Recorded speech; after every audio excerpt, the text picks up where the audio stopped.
Let's talk Browns. All right.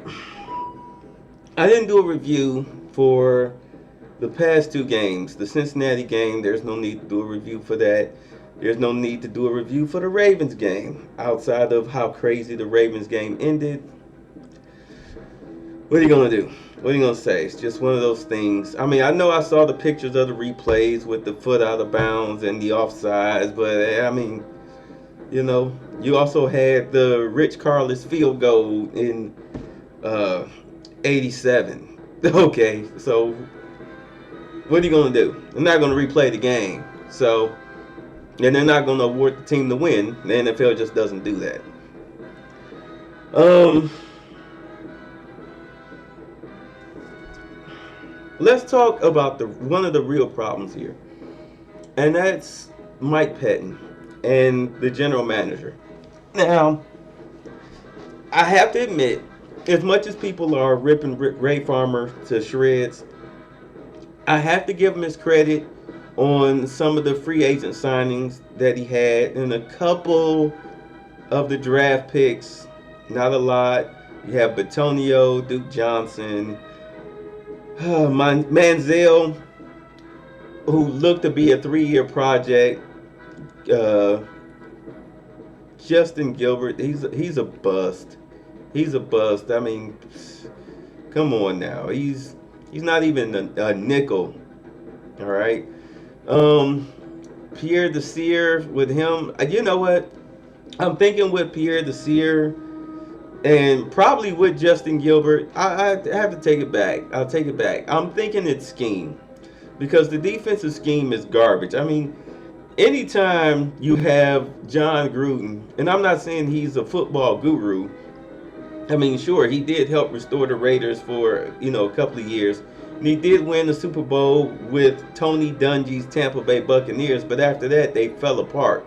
The deterioration was slow but steady, and he got out before it got bad. Anyway, sorry, it's 11 o'clock at night. um, anyway, with him saying what type of coverage are they in. I mean, as an offensive coordinator who became a head coach, I think he's pretty adept at deciphering defenses as well as offenses. Anyway, does Ray Farmer need to go? Yes.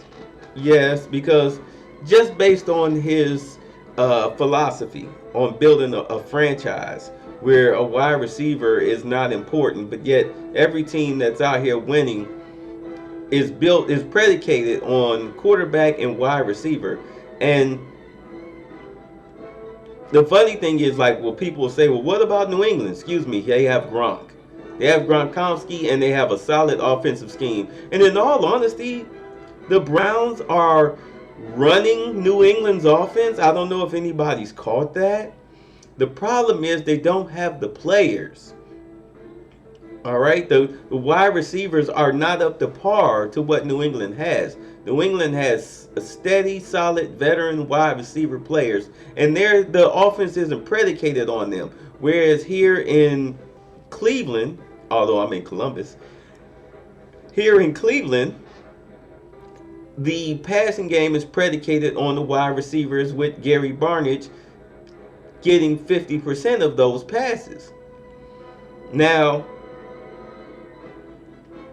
if you had a deep threat or two deep threats, you do have one in Travis Benjamin, but that's it. It's just Benjamin and Barnidge. Everybody else is pretty much, like, who are you people? Now, the one guy, Jennings, who played against the Bengals, that kid, wow. I'm like, he wants a starting job. He's trying to earn a paycheck.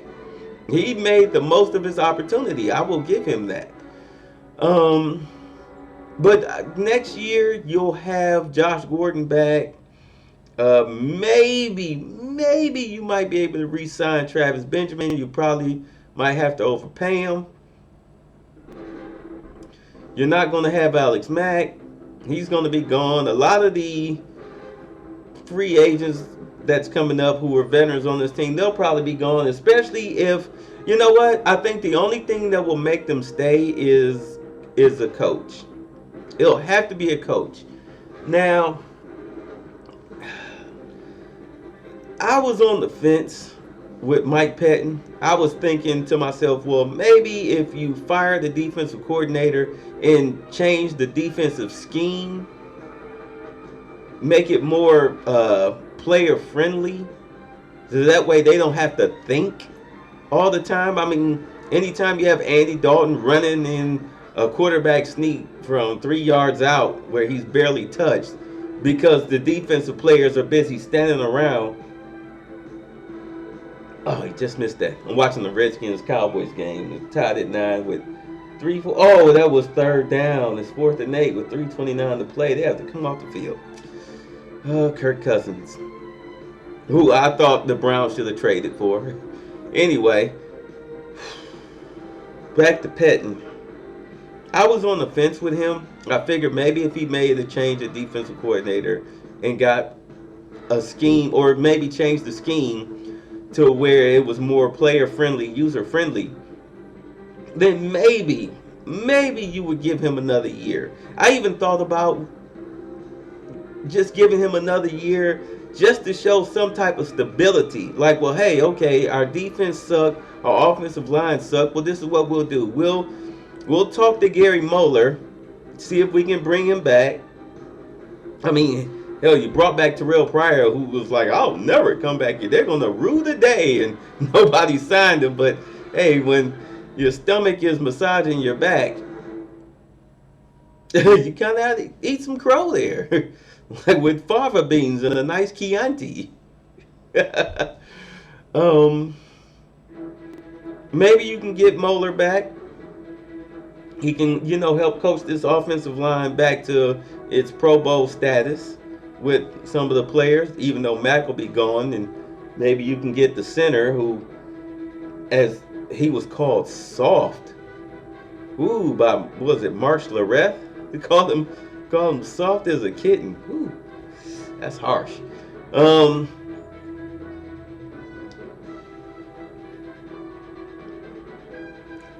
was thinking maybe you can. Oh, also, let's see. New offensive coordinator. Well, keep the offensive coordinator. Sorry. Get Gary Moeller back to coach the offensive line if you can. If not, hire a competent offensive line coach. Hire a new defensive coordinator, somebody that's about their stuff, and no, not Rex Ryan, or is it Rob Ryan? It's Rob Ryan, none of the Ryans. Okay, that he needs to scrap that Buddy Ryan defensive scheme. 3 teams were running that defense the past couple years, and it does not work. They all give up the run. They all give up big plays in the passing game because the way that the defense is designed and predicated, the corners have to play the trail position, which means they're giving up the deep pass. And as you saw in the Steelers game, if your cornerbacks are not up to par, you're going to get ate alive. And I've said it here a couple of times. Joe Hayden, you have to get rid of him. Too injury prone and not living up to the money. Flat out, not living up to the money. AJ Green has him for lunch twice a year. He didn't even play yesterday, and it wouldn't have even mattered. It wouldn't have even mattered. He still would have got smoked because that's what AJ Green does to Joe Hayden. So at the end of the season, I would be looking to trade him for as high of a draft pick, of course, as I can get. Somebody might be willing to give up a number 1 pick for him, or at least a 2nd and a 4th. Hey, but yeah, as far as coach, I think it's time to say goodbye to Mike Pettin. I know it's going to hurt, and you're going to have to spend some serious money in order to bring a real solid coach in here. I know this morning on Baskin and Phelps, they kept trying to talk about Josh McDaniels. No. No, no, no, no, no. No more Patriots assistants. Especially a guy who really is eating off of Tom Brady. It's just like Ray Spagnuolo, who was the Giants defensive coordinator, when they won the Super Bowl. They won that Super Bowl with Michael Strahan. And he went and became coach of the Rams, and the Rams stunk. All right, Josh McDaniels, he went to Denver and he destroyed that team within a year and a half. I mean, anytime you draft Tim Tebow number one, you drafted Tim Tebow in the first round. You didn't even last, all right, through the middle of the second season.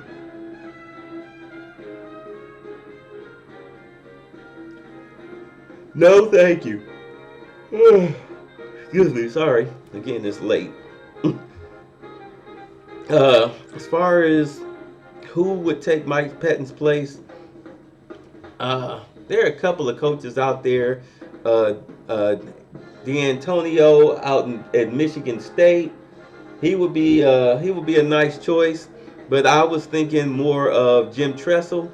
Either one of those two, simply based on the fact that if you look at their teams, all right, they play solid fundamental football, blocking and tackling, all right, power running game, all right, sound passing game, hard hitting, hard nosed defense, bends a little bit, definitely tries not to break. You earn every yard you get when you go. When you used to play against Ohio State with Jim Tressel on defense, you knew you were in for a hard hitting game. You knew those guys came to play.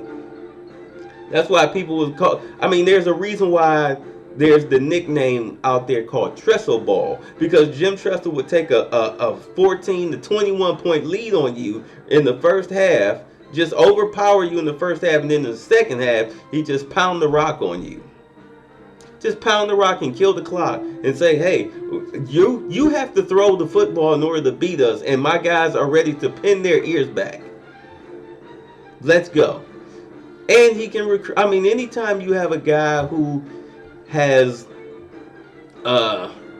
like top-notch linebackers, all right, top-notch corners, top-notch safeties, top-notch defensive ends, all right, top-notch wide receivers, top-notch running backs, top-notch not quarterbacks, kind of failed in that area, but top-notch offensive linemen, even though their stances was wrong, but I mean that's correctable. Then I'm pretty sure the guy can pick talent, help pick talent, and build an NFL team. Again, he spent a year with the Colts franchise, so that way he can get a taste of the NFL experience, how front offices are run, and practices, and all of those things that go on behind the scenes that we think are boring. All right, but those are things that help create a winning NFL franchise. Am I lying? So I'm thinking once you get a guy like that into there's Bryant, they're checking to see if he made that catch. It didn't look like he got his left foot down, but his elbow went down out of bounds. But anyway, I would go with Jim Tressel. I would sign him to like a 5-year contract. Let him pick his own general manager and see what he can do. See what he can do with this roster. Now, concerning Johnny Manziel, personally, I saw him as a 3-year project. Once I saw him play in the Bengals game, the first game of his career where they were shut out 30-0, I'm like, okay, he's making the right reads. If you notice, he made the right reads, but he couldn't get the ball there fast enough. They were getting the drop on him. They were getting the drop on Johnny Manziel's passes. That's why he threw the interceptions. That's why he had the batted balls. And then, of course, he didn't have the talent. And He was also, I'm not going to say he was under the influence of any substances such as alcohol or whatever, but that stuff does impair your judgment. So some of his judgment was off. But here we are in year two, after him at least getting some type of cleanliness going through him, although he's backsliding with the drinking. As we saw though in a couple games, especially the Steelers game, what the hell? He ran all the way back to the goal line and they tackled him and he lost the ball. The Cowboys recovered at the 15-yard line with 1:26 to play in the fourth quarter. What the heck was he thinking? Whoo! Stupid, stupid Redskins. Stupid, stupid Redskins. All he had to do was just go down. So all he had to do was go down and just, if you go to overtime, you go to overtime. But Deshaun Jackson, you idiot moron. What were you thinking? Oh, he might have been down when he lost that ball. Looks like his knee was down. But still, that was dumb. You are not speedy. You're fast. Nope, he was up. He lost the ball. He was up. His knee was still up. Let me see. Yeah. Well, oh wait, no, his butt was down. They might count that. His butt was down. Anyway, dumb play. Anyway, I saw Johnny Manziel as a three-year development player. We saw in the Steelers game some of the things that we were expecting him to do in the NFL. He probably would have put up a lot of points, except the receiving core is garbage. So you definitely need wide receivers next year to help complement Gordon and maybe Travis Benjamin if he comes back. You definitely need some guys that are at least 6 feet and up. I wouldn't personally, with the embarrassment of the wide receiving core of this team for the past 2 years. Anybody under 6'2", I can't mess with. No more 5'8", 5'9", 5'10" guys. You gotta be at least 6'2". I need some height and I need some speed, and we will definitely work on your hands if that's what it takes. Hands and route running. Maybe Terrell Pryor can turn around and be something. You should have never cut him for Robert Turbin, who sat there for 5 weeks trying to recover from an ankle injury, and then you only play him in a couple of games, then cut him, and now I'm watching him play here on Monday Night Football. Could have spent the whole season trying to develop Terrell Pryor, having him and Manziel out there working with each other. And let me talk about the Manziel situation as far as the suspension. Okay, I'm all for keeping Manziel, letting him play next year. I know I don't like the stuff that he's done in his personal life, but I mean the kid is showing that he can play. I say give him a shot. But the whole Pettine and Manziel thing, Pettine needs to put his feelings aside. All right, I mean you should have suspended him for 1 game. I would even say at least half a game. All right, but to sit him down for 2 games as if we the fans care about Austin Davis. We didn't care about Austin Davis. We'd been perfectly fine if Austin Davis would have never took the field. We don't care what we have in Austin Davis. Austin Davis is not a draft pick. He's not the future of the team. He's just a 3rd string backup. Okay? That's all he is.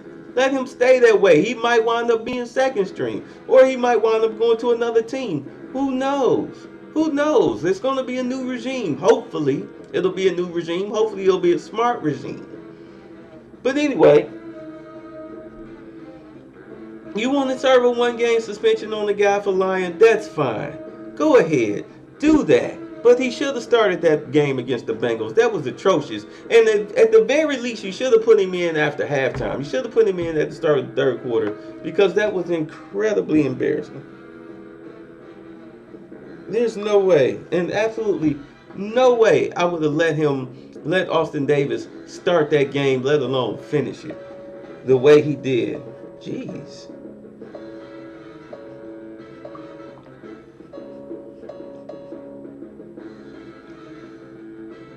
Wait a minute, hold on, guys.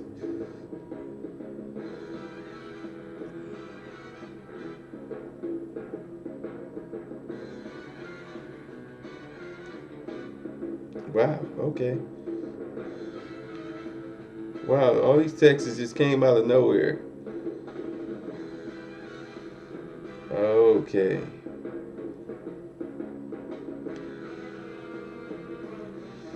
Okay, whatever. Sorry, that's the Madden franchise stuff. Um, anyway, there's no way Austin Davis should have started those games.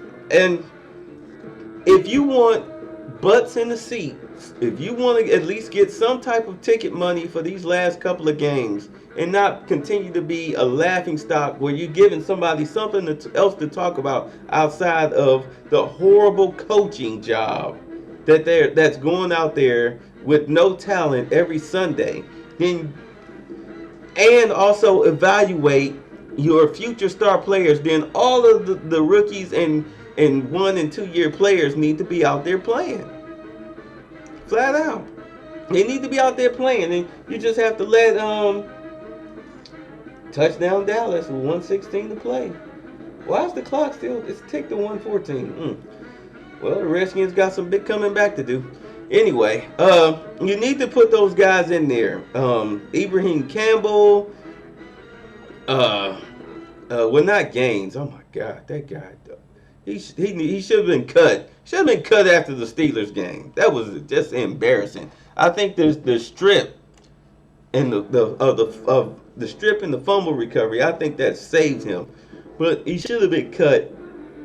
Uh, yeah, all of the young guys. It's time to put them in there to play. The guy Jennings, go ahead and put him in. Just go ahead and sit. Geez, what is his name? The wide receiver who was afraid of losing his job if he spoke out. I can picture his name. The one from Miami. Brian Hartline. Okay. Brain fart. Yeah. Yeah, he sit him down, let him rest, just shut people down for the season. See what you got in the young guys. See if you can develop them, even though you'll be developing them for the next coaching staff. But at least set your ego and your feelings aside and show somebody that you know how to coach, that you know what you're doing. And geez, Louise, I was surprised that Duke Johnson got a carry in the third quarter. I was surprised. I was like, wow, like Duke Johnson actually just ran the ball. Like somebody let Duke Johnson run the ball in the third quarter. Like goodness gracious, I guess they are listening, but it went for naught. Anyway, yeah, and you know what? Isaiah Crowell, yeah, sit him down too. Let's see if Duke Johnson can be at least a 3 down back, or at the very least a 2 down back. Let's see how he does running the ball out of the backfield on a consistent basis. We know he can catch it, but let's see if he can handle at least 15 carries a game. Let's give him a shot and see what's going on with that, because he's hitting those holes very fast. Um, I'll probably, if next week, if they go ahead and start Manziel, which everybody is saying that they will, I'll go ahead. I'll evaluate the games then. But until then, I mean, the past 2 games have just been an embarrassment. It's just been an embarrassment. There's really nothing I can say about them except they were horrible. All right, y'all. I'm done talking about the Browns tonight. I will see you guys next week, and I'll try to get the videos out Sunday after the game. What I normally like to do, I like to sit back, like calm. I like to calm my emotions down, and then I'll rewatch the games. All right, I'll rewatch the games and and look at them objectively instead of being caught up in the emotion with them. And then after that, I like to evaluate what I saw, maybe watch them again, because I don't really like to watch them back to back. Like they'll come on at 1, then I'll watch the 4 o'clock game, and then the 8 o'clock game, and then I'll watch the game the next day. Really like on Monday morning, I'll watch the game again, and then here I am Monday night during Monday Night Football talking about it. So I'm gonna try to keep up with that schedule. Sorry. All right. Peace out. Go Browns.